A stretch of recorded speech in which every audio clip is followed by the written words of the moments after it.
Para tudo na vida precisa de muita preparação. É por isso que acontece aqui na Casa da Cultura a 8ª Semana Literária. Quem coordena é nosso amigo Adriano Luz. Tudo bem, Adriano? Tudo. Conta para o pessoal de casa quando começa a Semana Literária e o que vai ser abordado nessa semana. Inicia dia 8 de setembro, às 19 horas, na Casa da Cultura. Rua Centenário, 2011, Campo Largo. E vai ser realizado dia 9, 10, 11 e 12 de setembro, também às 19 horas. E nessa semana serão apresentados os livros que caem no vestibular da UFPR. Na verdade, estão todos convidados, os alunos, comunidade que pretenda conhecer os conteúdos das obras.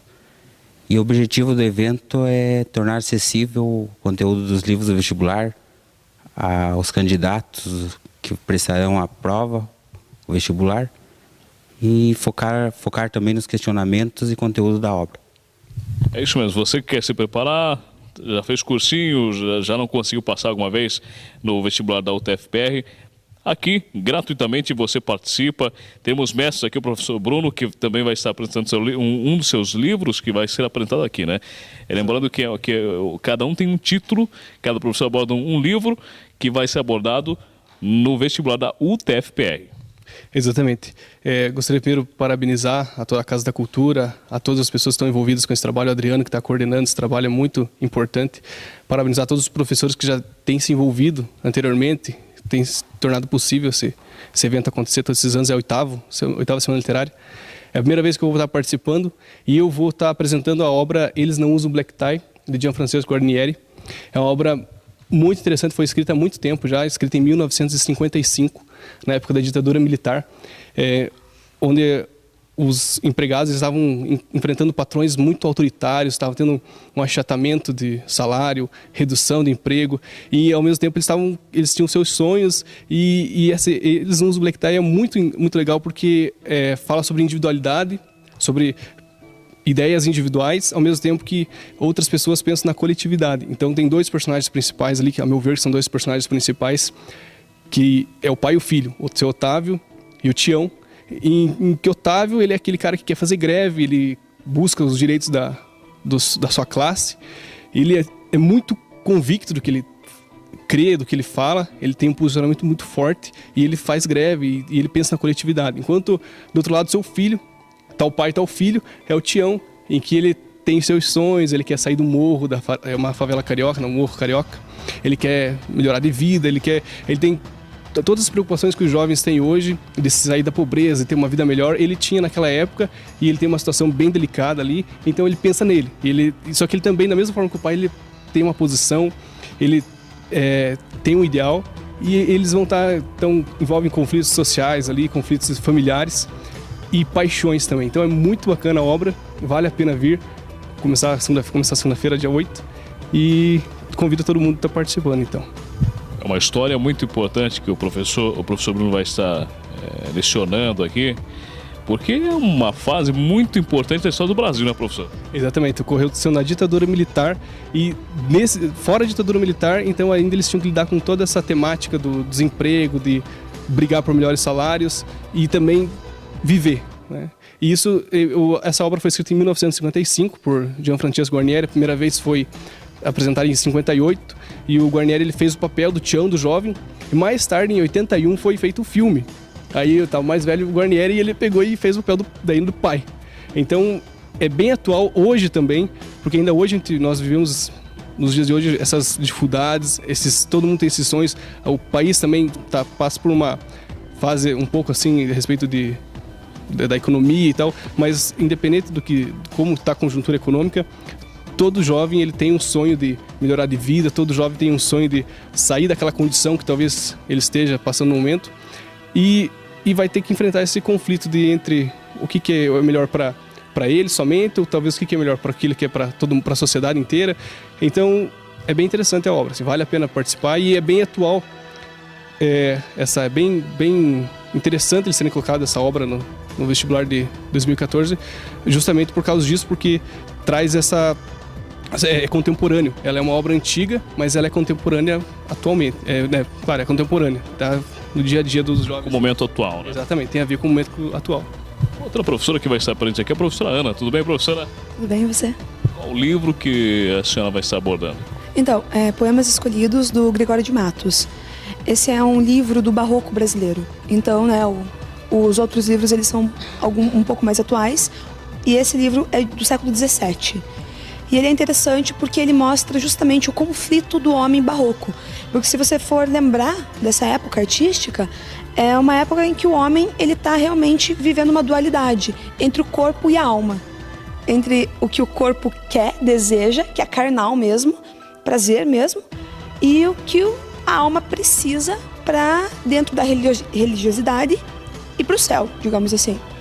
Então, tá lá nesse livro, ele é dividido em 4 partes, bem separadas, né? Tem a poesia de crítica social, porque acontece muito, o Gregório de Matos ele era conhecido como Boca do Inferno, porque ele basicamente falava mal de todo mundo para todo mundo, né? Ele falava mal do clero, dos policiais, da nobreza, ninguém escapava. E, né, ele também tem uma parte mais amorosa, né, que ele vai lá e vai idealizar a mulher amada, vai dizer que como ela é bela, como ela é agradável, toda essa coisa, né, essa lenga-lenga que a gente está acostumado. Mas também vai ter a poesia sensual e principalmente erótico-irônica. Quer dizer o quê? Ele vai falar de erotismo, mas de uma maneira extremamente irônica, que é mesmo para provocar a sociedade. Então ele, por exemplo, ele mandava poemas extremamente sexuais para freiras, né? Ele se divertia. E a última parte é religiosa, que aí a gente vai tá mais vendo o dilema barroco de perto, que é a parte que ele procura salvação, mas que também ele negocia e barganha mesmo com Deus para que ele consiga essa salvação. Muito bem. É uma história do barroco, mas que também é contemporânea devido a alguns assuntos aí, né? A sexualidade está à flor da pele, né? Vista da forma da visão de um tempo diferente do nosso. Sim, justamente. E ele tem essa temática muito forte nele mesmo, né? Porque enquanto os outros autores da época, eles eram um pouquinho mais religiosos, né? Se você for pensar ali no Padre Antônio Vieira, ele escrevia sermão, ele era um padre. E o Gregório de Matos não, ele era realmente Boca do Inferno. Ele queria mesmo chocar, abalar as estruturas da sociedade daquela época, que era uma sociedade corrupta, uma sociedade extremamente viciada em todo tipo de perversão, né? E ele quer justamente colocar isso em discussão. Muito bem. O professor Kleber também vai estar abordando um livro, talvez um livro um pouco mais sereno, ou também vai nessa linha? Olha, o meu livro que eu vou abordar é o livro Lavoura Arcaica, de Raduan Nazar. Ele é um livro também que vai no encontro da sexualidade, da discussão também da família tradicional e da religião presente na nossa família. Ele começa esse livro, né, escrito numa época onde nós vivemos um contexto totalmente militar, onde nós temos o golpe militar ocorre aqui no Brasil, e ele vai ser lançado em 1975, após 10 anos de golpe militar. E este livro ele vai, né, retratar a história de um irmão que vai se apaixonar pela própria irmã, mas não é um amor de irmão como nós temos hoje, é um amor carnal mesmo. Ele tem a vontade de ter um ato sexual com a sua irmã, e ele decide sair de casa porque ele via que a situação que ele vivia em casa não estava sendo mais confortável para os padrões da época. Então ele vai embora, né, ele sai de sua casa e o pai não entende o motivo que ele vai deixar a sua família. E ele manda seu irmão, né, como seu braço direito, e buscar o seu filho mais velho, né, na cidade onde ele tinha ido. E ele passa, né, o André, ele passa assim, querer demonstrar através dessa saída da família que ele pode ser também um indivíduo longe das asas do pai, longe da família tradicional, onde tinha a presença da religião muito marcante. E ele saindo da família, ele tem uma vida totalmente diferente, onde ele é regado de sexualidade. Até uma parte do livro ele começa a guardar pulseirinhas de lembrança dos seus atos sexuais com as prostitutas, né, da época, as meretrizes. E ele volta para casa, né, lembrando assim uma analogia com a história religiosa, o filho que volta para a casa do pai, né, e deixando também assim um gostinho de quero mais, ou seja, um gostinho de será que realmente, né, toda a obra ele fica fica imaginando o ato realmente sexual com a sua irmã, mas não demonstra no livro até o final se realmente aconteceu ou não o ato sexual, se aquele ato apenas estava na mente ou realmente aconteceu. E é uma família totalmente tradicional, onde vai ter uma briga, uma divisão totalmente, né, grande, porque quando o filho, né, conta para o pai que está apaixonado pela irmã, o pai acaba matando sua filha e no final morre também. Então é um livro bem trágico, um livro assim que tem a sexualidade bem à flor da pele mesmo.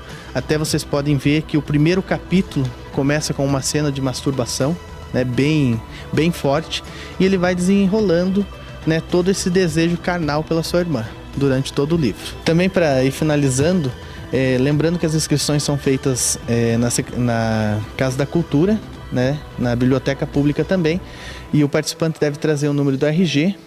E os livros também estão disponíveis na Biblioteca Pública. Quem não tem a carteirinha é só trazer o documento de RG e um comprovante de endereço para fazer o seu cadastro e poder estar emprestando esses livros e realizando as leituras. Muito bem, lembrando, a 8ª Semana Literária serão os livros usados para o vestibular da UFPR. Lembrando para vocês que é de 8 a 12 de setembro, agora começa segunda-feira, hein? Você que está vendo hoje na sexta, começa na segunda-feira, marque na sua agenda. Todas as noites, a partir das 19 horas, no Centro de Cultura. É isso mesmo, na Casa da Cultura, onde você vai descobrir tudo a respeito dos livros que têm assuntos até um pouco, olha só, bem além do nosso tempo, hein?